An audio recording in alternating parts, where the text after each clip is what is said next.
Ankalaev versus Rakic, Chael's idea. Now, by the way, I don't know that I can go out and take a bow or take credit for a fight. Like, plenty of people could have said these two should have fought. But I will tell you, I think I was the first. And my contention when I said that, you got to understand how good Rakic is. Rakic is a nightmare of a fight. And Rakic, had he beaten Prohaska, I believe, would have fought for the world championship. Already. I believe he would have been brought in and been the one put against Pereira. And if that hadn't happened, I still would contend for you, it would have qualified him for a world title fight. So, Rakic comes back. He looks pretty good. But he gets tired, right? He gets a little bit fatigued. He slows down. Everything that would happen when you've been out with an injury did happen. But he made the weight class. I was hearing rumors that Rakic was going to go up to heavyweight. Guy's a big, good-looking athlete. He walks around 242. Now, again, this is with an injury, so activity's a little low, but he looked great. He looked like a bodybuilder. Pulls back down to 205. Okay. Just giving you a quick update on Rakic. But it is relevant to understand he is a player. Rakic matters. Rakic can go with all the top guys, and all the top guys are watching him because they know that. But this was part of my contention. Even though he lost to Prohaska, how are you going to put him in a number one contenders match, or how are you going to put him against the number one guy, in this case, Ankalaev? I said, well, real easily, make the match. Just make the match. Don't get too lost in the sauce of Ankalaev's coming off some wins. This guy's not. It's one of those things. If you're trying to get Ankalaev beat, I mean, let's say that's your goal. You want to get Ankalaev beat. You're a Pereira fan. You like the ideas of where Pereira could go, things that Pereira could do.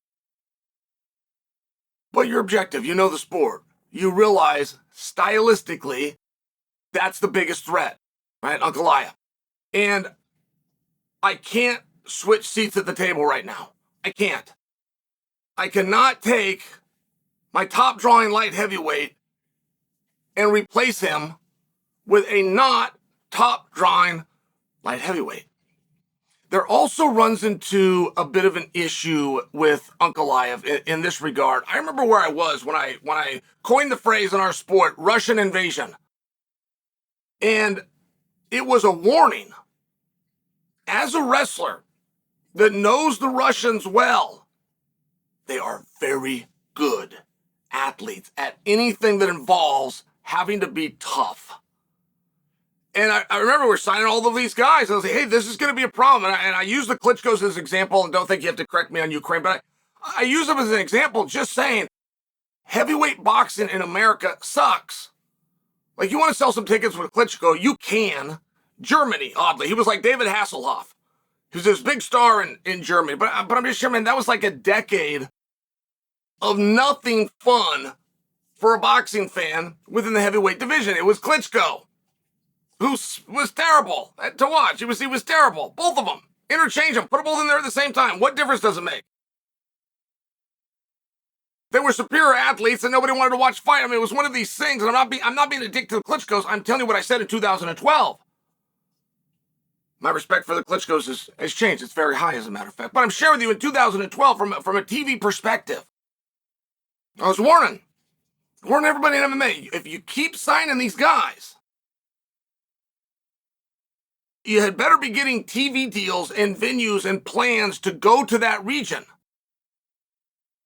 They'll do real well over there. But when you get to that area, you're going to find out one of the reasons that helped to strive to the mental toughness was poverty.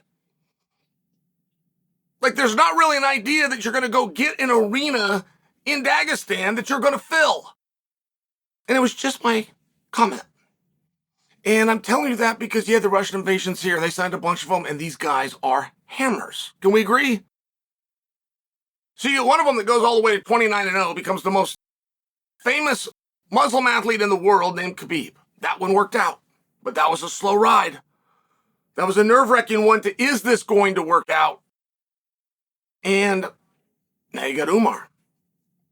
You got Usman over in Bellator. Undefeated. Guy's like 25-0. Usman. Awesome. Now you've got Dishilvili going into a title fight that allegedly is going to go into Umar. And all of that with the backdrop that Ankalaev is going against Pereira, and Ankalaev stylistically has the tools, historically speaking, to do very well in that match. And I'm bringing that to you because there's reasons where you'd be a little resistance for Ankalaev against Pereira, not just because of the great matchup or the star power of Pereira or currently the lack thereof by Ankalaev. Like, it's not that. Ankalaev can get over. Ankalaev is actually a very interesting guy. He's got to get a camera on him a little bit more. It's not a risk that you would necessarily want to take right now, though you could take it down the road. In addition to, how many of these guys that we can acknowledge are great do you want to have consecutive title fights with? Because if everything goes well, you're going to have 70% of your belts being represented in a place that does not have an arena and that you're not playing. And it's just food for thought, right? There's politics and everything. I'm offering this to you as a way of letting you know that it does seem like there's a level of importance to find somebody for Ankalaev. And whether that's to test him and shine him up, or to create parity within the division. And Rakic's the guy. Rakic's the guy, for sure. And coming off a loss, I mean, Rakic looked very good against Prochazka, in my opinion. I also knew what he was up against. I knew that he had pulled some weight off. I knew that his focus was over there. I know he got kind of nursing an injury just a little bit. Then the personal edge, which anytime you have an emotion involved, it can drain your battery a little bit. Like, fatigue was the biggest issue that any Rakic fan was going to have to deal with. Like, Rakic getting hit in the face isn't because he got hit in the face or his defenses were bad or something along these lines. He's just a little bit slower, and he got a little bit slower because he got a little bit more fatigue than he's used to. He's excellent. He can beat Ankalaev. But I bring you that I love when fights get made because it's such a domino effect, right? When Ankalaev gets tied up with Rakic, for us as MMA fans, that's a surprise. And why? Well, we were told that Alex Pereira and Ankalaev were going to do business on an undercard at MSG. We were told that they were going to be the co-main event to Jon Jones and Stipe, and that was very intriguing for multiple reasons.